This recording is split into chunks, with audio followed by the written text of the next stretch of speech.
Le Grand Matin Sud Radio, 7h-9h, Patrick Roger.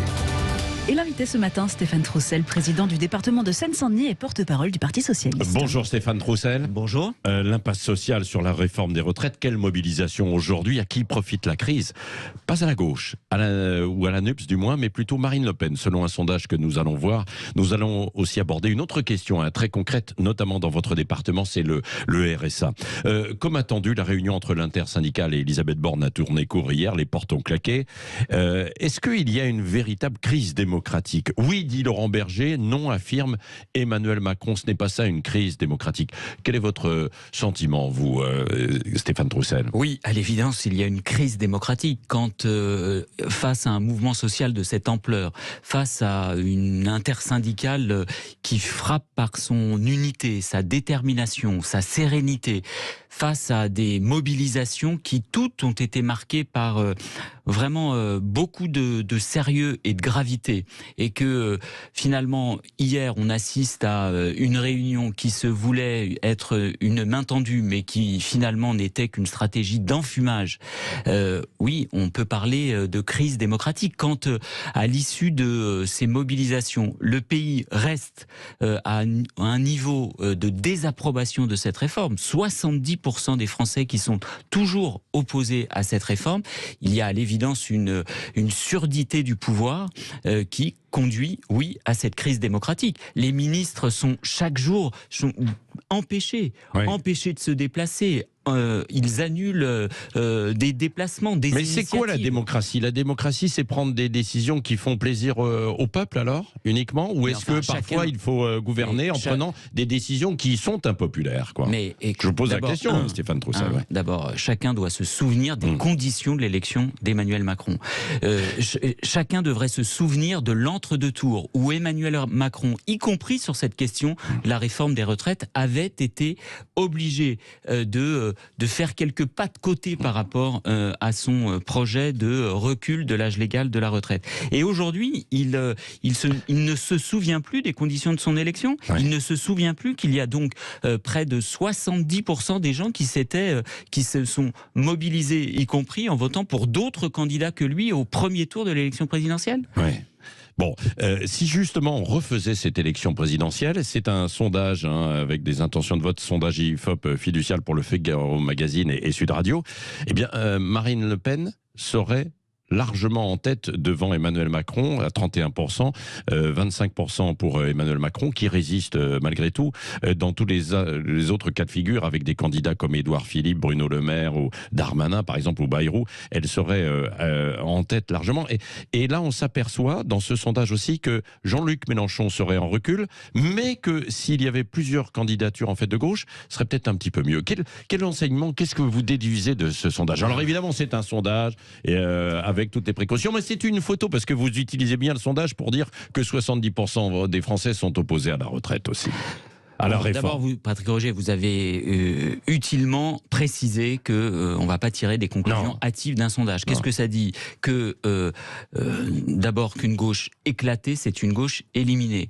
Deuxième chose, regardons les sondages de quelques jours avant le premier tour de l'élection présidentielle, et y compris s'agissant de la gauche, et y compris par exemple pour Jean-Luc Mélenchon, ça ne disait pas des choses très différentes de ce que ça dit aujourd'hui. Bon, donc pour moi, c'est une illustration supplémentaire, que quand il y a un pays, un paysage politique qui est organisé désormais autour de trois blocs, un bloc libéral, un bloc d'extrême droite et la gauche, eh bien il n'y a pas d'issue, notamment pour mon camp, pour la gauche, sans regroupement, sans unité, sans rassemblement. Et donc voilà ce que nous devons faire. Mais est-ce que ce rassemblement est possible? Vous avez publié une tribune sur l'avenir justement de la NUPS et puis même de la gauche. Comment se rassembler? On se souvient d'Emmanuel Valls qui avait dit il y a des gauches, Manuel Valls, des gauches irréconciliables. Mais moi je reste opposé aux gauches irréconciliables. À force, les gauches irréconciliables, ça c'est ceux qui ont intérêt à diviser la gauche, c'est ceux qui ont intérêt à la voir perdre. Moi je ne ferai pas partie des idiots utiles de la Macronie finissante, parce que à force de diviser Manuel la Valls, gauche, c'est un idiot utile de la Macronie ou pas? Écoutez, tous ceux qui passent leur temps en petites phrases assassines, en invectives, en conclusion à l'emporte-pièce, les uns contre les gauches, les uns contre les autres, à gauche, eh bien, ils sont les idiots utiles de la Macronie. Enfin, écoutez, c'est très simple. La gauche éclatée, c'est la gauche éliminée. Bon, si chacun a bien compris que, par exemple, en cas de dissolution, eh bien, s'il y a plusieurs candidatures au premier tour, s'il y a plusieurs candidatures de gauche au premier tour des élections législatives, eh bien, c'est une gauche qui est éliminée dans de très nombreuses circonscriptions du pays. Bon, et donc, oui, il faut rassembler, il faut se regrouper. Il y a des traditions différentes à gauche. Il y a une gauche qui est plus modérée, il y a une gauche qui est plus radicale. Et ce que je voudrais, moi, c'est que chacun comprenne de part et d'autre que pour gagner, pour l'emporter, pour proposer une alternative sérieuse et crédible et ambitieuse au pays, il faut que l'ensemble de ces gauches se rassemblent. Oui, mais est-ce qu'elles peuvent se rassembler sous l'étiquette, justement, de Jean-Luc Mélenchon, de la France Insoumise, pour faire vite, quoi? Eh bien, les uns et les autres doivent faire des efforts. Les uns et les autres doivent faire des efforts. Parce que la gauche modérée, elle doit entendre les colères qui existent dans le pays, qui existent dans une partie de notre électorat, qui n'en peut plus d'avoir la vie dure dès le 15 du mois. Et donc, je crois que celles et ceux qui, à gauche, qui représentent ces gens-là, ils vont plutôt vers Marine Le Pen. Y compris, en fait, des gens de gauche, des classes populaires. Les classes populaires, elles votent pour Marine Le Pen, quoi. Mais parce que, justement, la gauche n'est pas en capacité de montrer qu'il y a un chemin, qu'il y a une alternative. Ça doit être ça notre seul objectif. Oui. Et ça, vous pensez alors, vous comptez sur des personnalités de gauche comme Cazeneuve, Delga et puis d'autres, ou alors Mais moi, je ne jette d'invectives sur personne. J'ai du respect pour tout le monde. Je ne veux pas que la gauche, elle soit dans la situation en France, elle soit dans la situation de la gauche italienne, parce que peut-être qu'il y a un certain nombre de leaders de gauche en Italie, ils sont très respectables, mais ça n'a pas empêché l'extrême droite d'arriver au pouvoir.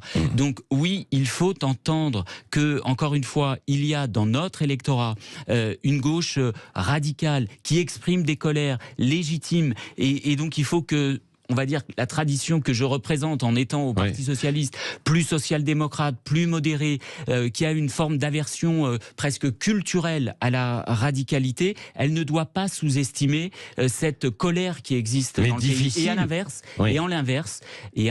l'inverse, mais nos partenaires de LFI doivent comprendre, oui, que les outrances, les excès, les postures, eh bien, ça crée aussi de la division. Oui.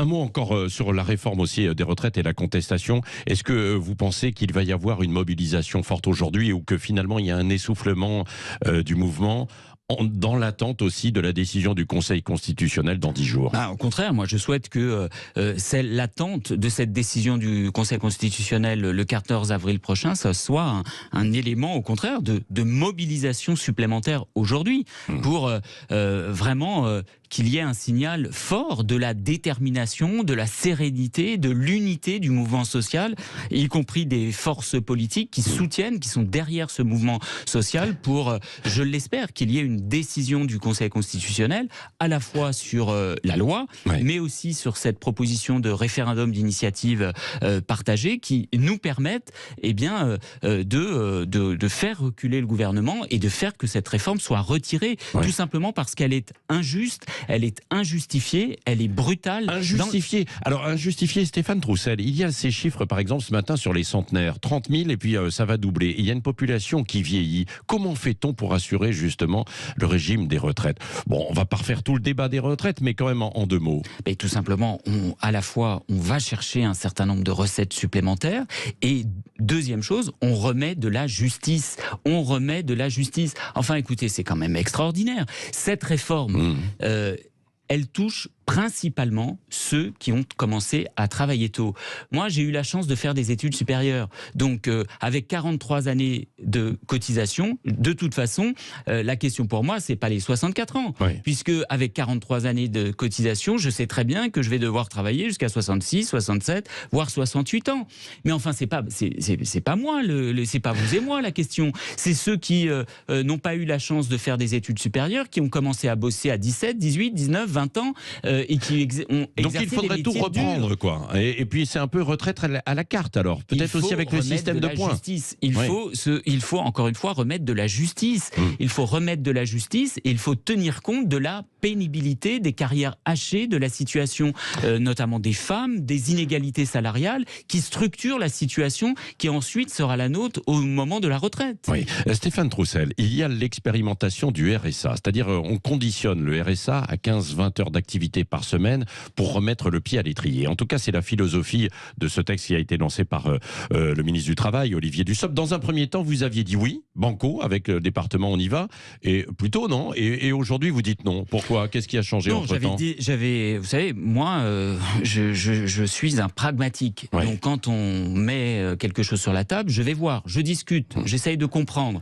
À un moment où le département de la Seine-Saint-Denis, il y a un peu plus d'1 an, a négocié la recentralisation du financement du RSA avec l'ancien Premier ministre Jean Castex. Et donc nous sommes actuellement en Seine-Saint-Denis dans une expérimentation qui va nous permettre de revoir complètement notre politique d'insertion et d'accompagnement des allocataires. Donc je suis allé voir, discuter. La réalité, c'est quoi ? C'est que quand on va au fond des choses dans la discussion avec le ministre Olivier Dussopt, eh bien c'est que 3 points, ça fait une ligne.